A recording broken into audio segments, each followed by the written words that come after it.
Pessoal, boa tarde. O nosso grupo vai falar a respeito de um artigo que foi publicado na Revista Brasileira de Revisões de Literatura. O nome do artigo é Covid-19, a odontologia frente à pandemia. Ele foi recebido pela revista no dia 2/6 de 2019 e foi aceito para publicação no dia 2/7 de 2020. Os componentes do nosso grupo sou eu, o Humberto, a Isabela Bueno, a Isadora e o Kaique. Bom, a primeira coisa que nós vamos avaliar nesse artigo é a composição ali e a ordem dos autores. Foram 4 autores que estiveram presentes na composição desse trabalho, e todos eles foram bem explicitados, se são graduandos, se já são graduados, no caso são 3 graduandos ali em odontologia, de faculdades diferentes, e um mestre em periodontia, um cirurgião dentista, que é o Ricardo. Então, esse aqui eu achei como um ponto muito positivo, uma vez que trouxe bem detalhadamente a função de cada um dos componentes do grupo que fez esse trabalho, fez esse artigo. E, além disso, eu achei muito interessante também que trouxe o e-mail de cada um deles, caso seja o leitor tenha alguma dúvida para tirar a respeito do artigo, ele pode entrar em contato com qualquer um dos autores, para tirar essas dúvidas. Isso me chamou a atenção, uma vez que em outros artigos, pelo menos os que eu vi, geralmente tem um e-mail somente para que essas dúvidas sejam tiradas. Nesse artigo aqui, todos, todos os e-mails foram listados. Bom, falando a respeito do resumo desse artigo, eu acredito que o resumo foi bem explícito, ele conseguiu trazer um resumo mesmo, como o próprio nome já disse, do tema que seria tratado no artigo em si. A Covid-19, porque é uma doença, a Covid, a gente tem que tratar como a Covid, ela é um tema muito amplo, Então, acaba que os autores, eles foram amplos, eles não trouxeram, eles trouxeram para a área da odontologia, mas trataram como se fosse de uma forma geral, trataram a doença de forma geral, Então, assim, para mim o resumo foi bem explícito no que quis, cumpriu o objetivo, disse os objetivos ali do trabalho, falou, expôs ali o que ele quer trabalhar mesmo, que no caso seria a pandemia e a sua inter-relação com a odontologia. Bom, antes da gente começar a falar acerca do tema em si, eu gostaria de primeiro introduzir o tema a vocês. O que seria então a Covid-19? Covid-19, onde CO vem de corona, V vem de vírus, D vem de doença, e 19, o ano em que foi catalogada, é uma doença causada pelo vírus SARS-CoV-2. Ela possui como principal característica o comprometimento das vias aéreas, uma vez que causa a SARS. O que seria a SARS? A síndrome respiratória aguda grave. Bom, pessoal, a Covid-19, ela é uma das doenças causadas, pelo SARS-CoV-2.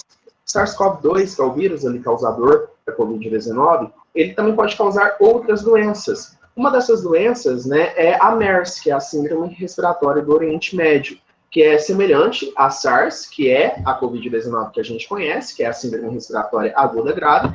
No entanto, essa aconteceu em 2012, foi catalogada em 2012, e a partir desse momento não se teve novos casos da MERS, Então, assim, só para deixar vocês um pouco mais dentro do tema, eu quis trazer essa introdução aqui a respeito da Covid-19. Bom, vamos então para a análise propriamente dita do artigo que nós analisamos. Professora, meninos, nós analisamos de uma forma diferente esse artigo. Nós analisamos em relação à tese, em relação ao contexto, e aí a gente vai falar a respeito de cada uma dessas partes, começando pela tese. E a tese ali defendida pelo autor, pelos autores, no caso, que são 4 autores. Eles basearam-se nas informações de prevenção ali contra o coronavírus, contra o SARS-CoV-2, dentro do consultório odontológico. Eles entendem que a profissão de cirurgião dentista é uma profissão de alto risco de contágio, uma vez ali que tem a produção de aerossóis o tempo todo, esse vírus pode ficar suspenso no ar, e a tese, né, a gente achou que ela foi, ao mesmo tempo que ela conseguiu explicitar ali o que acontece no ambiente odontológico, ela foi, de certa forma, vaga. Por quê? Porque ela falou a respeito, por exemplo, dos aerossóis, que os aerossóis são um risco dentro do consultório odontológico. No entanto, ela não explicou, né, o artigo não conseguiu explicar por que esse aerossol ele é perigoso, por que o vírus, qual que é a relação do vírus, do SARS-CoV-2 com o aerossol. Então, assim, ao mesmo tempo que ela conseguiu explicar de certa forma bem, ela também deixou de certa forma vago o assunto ali que seria tratado. Em relação ao contexto. Em relação ao contexto, ele foi, digamos, intacto, ele consolidou esse impacto durante todo o artigo. O que nós queríamos dizer com isso? Que o tema não fugiu, né? Que ele conseguiu tratar sobre a pandemia, mas dentro da odontologia. Ele conseguiu sempre interrelacionar ali com o ambiente odontológico. Isso foi um ponto positivo que nós analisamos no artigo, uma vez que ele não fugiu do tema, né? Que ele conseguiu, ele consolidou o tema durante todo o artigo. Nós achamos isso bem interessante. Agora, em relação à pergunta-problema do artigo. Qual que seria a pergunta-problema? Qual que foi a pergunta-problema desse artigo? Como diminuir a taxa de transmissão do SARS-CoV-2, que é o causador da COVID-19, dentro do ambiente odontológico?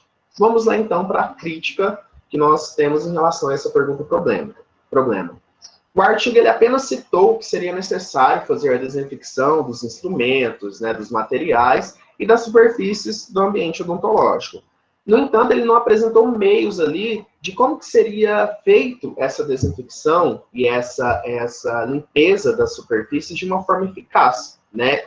Só que ao mesmo tempo que ele não disse como que seriam feita essa forma de limpeza das superfícies e essas desinfecções dos instrumentos, ele falou a respeito dos EPIs, né? E deu ênfase ali na importância dos EPIs, como face shields, né? Máscara, o uso do álcool em gel em si. Então, assim, ele focou mais nessa parte dos EPIs, e não tanto na desinfecção e na limpeza ali das superfícies do consultório odontológico. Em relação às passagens mais interessantes dentro do artigo, que nós achamos mais interessante ali dentro do artigo. E também falar a respeito das contradições, as informações que poderiam levar a certas discussões ou ao não entendimento do leitor. Essa passagem aqui nós achamos um pouco confusa. Ela diz assim: algumas evidências supõem que o patógeno se originou primeiramente em algumas espécies de morcegos e posteriormente se disseminando para cães selvagens, pangolins e cobras. No entanto, acredita-se que a propagação para a espécie humana tenha acontecido através de carnes contaminadas do mercado em Wuhan, na China.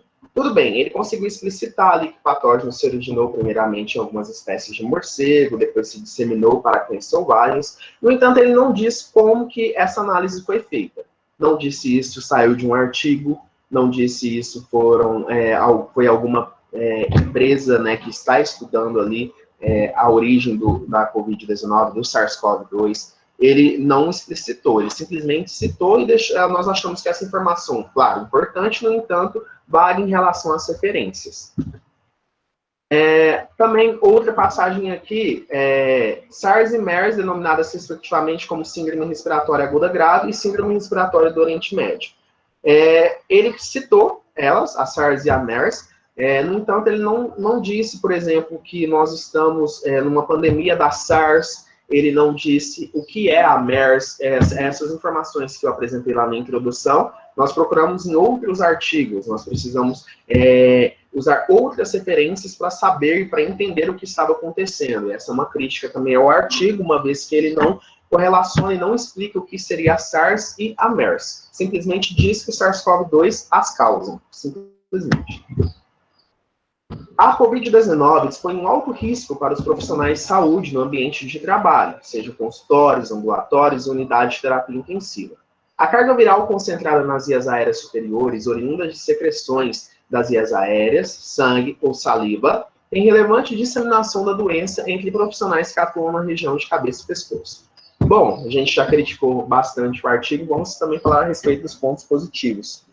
Nós consideramos isso aqui como um ponto super positivo, porque ele falou sobre como que a carga viral ela é distribuída. como que esse vírus ele é disseminado, né? Ele falou ali a respeito das secreções oriundas das vias aéreas superiores, o contato com sangue, saliva, né? E a inter-relação disso com a odontologia. Isso que foi legal, sabe? Ele interrelacionar com os profissionais da área da saúde e especificamente com os cirurgiões dentistas, né? Que tem contato com sangue, saliva e assim por diante. Foi recentemente identificado na saliva de pacientes infectados, o SARS-CoV-2, o atual causador da pandemia da Covid-19.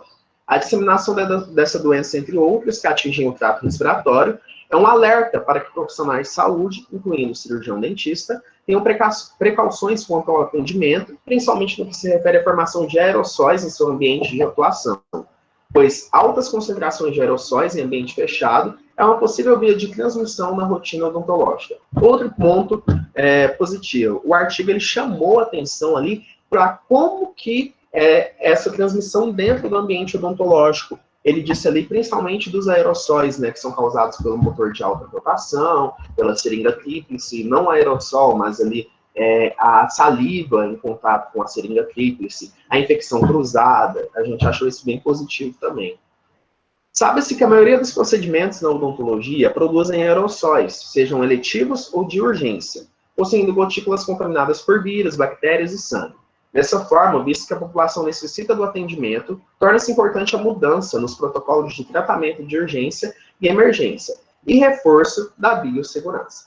Bom, nós gostamos dessa parte aqui, no entanto, nós achamos que ela pode levar a uma certa discussão. Qual seria essa discussão? Quais são as mudanças nos protocolos de segurança, né, nos protocolos de tratamento de urgência e emergência que são necessários? Né? O que precisa mudar no reforço da biossegurança? O que precisa mudar nos protocolos de urgência e emergência? Ele não explicitou. Ele simplesmente disse que seriam necessárias mudanças, mas ele não deu nenhuma ideia, ele não deu nenhuma sugestão do que precisaria ser mudado. Agora, falando a respeito ali dos materiais e métodos, né? Eu não vou ler porque é um pouco grande, se eu ficar lendo aqui, mas em relação aos materiais e métodos, né, a gente achou bem interessante, e até um elogio que nós vamos fazer a essa parte do trabalho, os materiais e métodos, porque foram bem explicitados os mecanismos de busca, né? Ali, por exemplo, ele citou ali o LILAC, que é a literatura latino-americana e do Caribe, em ciências da saúde, o Medline, o Cielo, então ele conseguiu trazer informações de vários sites, né, sites renomados ali, sites que apresentam artigos científicos. Então isso é um ponto positivo e um elogio, né. Além disso, os critérios de elegibilidade para os artigos, né, para a composição desse artigo, foram muito bons, eles conseguiram selecionar bem. Bom, vamos lá. O artigo descreve um problema clínico importante? Com certeza. O artigo descreve um problema clínico importante, né, que é a Covid-19, um problema mundial, um problema de saúde mundial atual. Então, ele conseguiu descrever um problema clínico importante. A colocação e o assunto foram bem selecionados de acordo com o contexto geral? Sim, nós achamos que foram bem selecionados de acordo com o contexto geral. Nós até já falamos do contexto, nós achamos o contexto muito interessante, uma vez que não fugiu ao tema e continuou ali dentro do contexto desde o início até o final do artigo, e nós acreditamos que sim, a colocação e os assuntos foram bem selecionados de acordo com o contexto. Falando um pouco mais a respeito dos materiais e métodos, ao mesmo tempo que ele citou, gente, onde foram feitas as pesquisas, no LILAC, no Medline, no Cielo, ele não descreveu detalhadamente. Ele não disse, por exemplo, quais foram as palavras-chave utilizadas para a pesquisa dos artigos. Então, isso eu achei como um ponto negativo aí. Ele poderia ter falado, por exemplo, foram utilizadas as palavras coronavírus, Covid-19, SARS-CoV-2, isso ele não trouxe. Em relação aos resultados, os resultados não trouxeram nenhuma novidade no que diz respeito às faixas etárias acometidas pela Covid-19 e a gravidade dos sinais e sintomas. Sabe-se que crianças, na maioria das vezes, são assintomáticas e que nos idosos a chance de comprometimento pulmonar é maior. Nós achamos que nesses resultados aqui, ele fugiu um pouco ao tema. Igual a gente falou lá em relação ao contexto, o contexto, de forma geral, foi muito legal. E, assim, durante todo o trabalho, ele não fugiu em relação ao tema. Mas aqui, ele não trabalhou, de certa forma, a inter-relação direta entre Covid-19 e odontologia. Aqui ele vai falar sobre comprometimento pulmonar, e assim, a gente sabe que tem relação com odontologia, só que o autor não disse nada a respeito disso. Em relação à conclusão, então, a conclusão do artigo. Ele conseguiu falar que no consultório odontológico não se pode negligenciar os protocolos de biossegurança, né, principalmente nesse momento de pandemia. Isso não é nada novo, a gente já sabia disso, que os protocolos de biossegurança são importantes, e também é importante que os cirurgiões dentistas e seus auxiliares tenham rotina de lavarem as mãos constantemente. Gente, uma crítica. Após a leitura integral do artigo, a gente não achou que ele trouxe nada de tão novo, de tão importante, nada que nós já não conheçamos, né? Então, assim, ele foi bem abrangente, no entanto, não trouxe tantas informações novas como a gente esperava. O tipo de estudo foi adequado, a metodologia está apropriada? Sim, o tipo de estudo foi adequado, a metodologia está apropriada. Né? Igual a gente viu, alguns pontos ali negativos, alguns pontos que fugiram do essencial, no entanto, de forma geral, é um bom artigo. As referências, elas todas seguem as normas da ABNT, tá bom? Então, a gente não tem nada a falar de negativo nas referências. Além disso, também foram várias as referências, foram 19 referências, né? Ou seja, ele pesquisou bastante, os autores pesquisaram bastante para compor esse artigo, né? E tudo em revistas internacionais, revistas prestigiadas. Durante a análise do artigo, tudo que foi falado durante o artigo, com exceção daquele ponto lá, que eu citei anteriormente, estava aqui nas referências, né? Então, assim, de forma geral, as referências conseguiram atender ali o que o artigo trouxe, com exceção de um ponto, de uma vez que realmente a informação não constava de onde vinha. Tirando isso, tudo ok. Bom, professor, então é isso, tá? A gente fez essa apresentação aqui falando sobre o artigo que nós escolhemos, e acredito que ele é um bom artigo, é um artigo que traz informações importantes, no entanto, não muitas informações novas, uma vez que o assunto já está sendo muito tratado né, o tempo todo, então todo mundo já sabe dessas informações, todo mundo que trabalha nessa área já conhece essas informações. Muito obrigado, e é isso. Bom, eu que agradeço, Danilo. Primeiramente, parabenizar, né, pela apresentação, uma excelente apresentação. Vocês trouxeram, né, um esboço aí, uma apresentação de alto nível mesmo. Leu. O que a gente quer desse exercício é isso, você ir lá, você ler, você entender, você ver até que ponto esse assunto é relevante, é importante, e trazer a sua opinião. Então, parabenizar o grupo de vocês, foi uma análise aí impecável, né? Dá vontade até ler o trabalho para poder ver, né, os pontos que vocês trouxeram aí em relação à análise. Tá ok, depois eu mando para você também, para você dar uma olhada. Muito bom. Isso fez uma apresentação a nível de mestrado, doutorado, porque a gente faz esse exercício também em mestrado e doutorado. E vocês trouxeram esse nível aí para nós hoje. Fico feliz. Muito bom. Obrigado. Achei bem legal, Danilo. Eu que agradeço vocês. Obrigado. Achei muito legal quando você trouxe em relação à questão da contaminação com a carne. Só, assim, um apanhado, assim, interessante, porque se você estivesse fazendo uma revisão antes do trabalho, né, se fosse um revisor, eu acho que a colocação do parágrafo dele foi um problema. Talvez o final poderia ter sido o início. Né? Então, esse exercício da gente ler, entender, não, aqui não ficou legal. Mas, às vezes, um deslocamento de parágrafo na leitura já ajuda a encaixar a informação e facilita, né, aquela informação. O entendimento de forma geral, né? De forma geral. Um outro aspecto bem legal também foi a questão das referências. Você praticamente respondeu uma pergunta básica do aluno quando ele está fazendo o trabalho de revisão. Quantas referências eu posso estar utilizando para escrever minha revisão? Quanto mais, melhor. Quanto mais referência o trabalho tem, mais rico ele foi na construção. Então, quando você falou para nós, ele trouxe tantas referências, indica que a revisão que ele fez é uma revisão aí que foi encorpada no máximo de trabalho que ele pôde estar trazendo ali daquele momento. Então, assim, já respondeu até uma pergunta aí básica que os alunos fazem em relação ao TCC. E no mais, aí, parabenizar, ficou muito bom mesmo a forma que vocês dividiram, né, a apresentação, a forma que fizeram a análise. Ok, Eu agradeço obrigado. a vocês. Nós que agradecemos. Obrigada.